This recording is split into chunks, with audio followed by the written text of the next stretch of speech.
Hi folks, so what does the authentic Christian life look like? The ancient people of Israel in Deuteronomy chapter 11 were about to cross over into their new life, leaving the land of Egypt and going in to take possession of their true inheritance.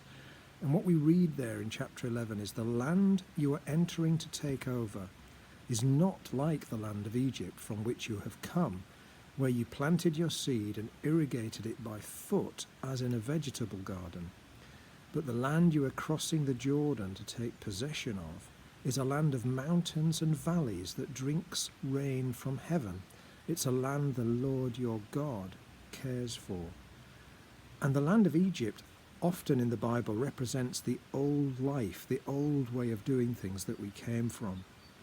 And that was a land for them where there was a big river, and they used to, through their own self-effort, draw water from the river to irrigate crops so that they could live. But where they were going, the land they were going into, wasn't like that. It didn't have a big river. It just had streams. And if it didn't rain frequently, they were in trouble. And what that meant was that in this new inheritance, this new life that God was giving them, they couldn't rely on their own self-effort. They had to rely on God, His presence, His power, His blessing over them.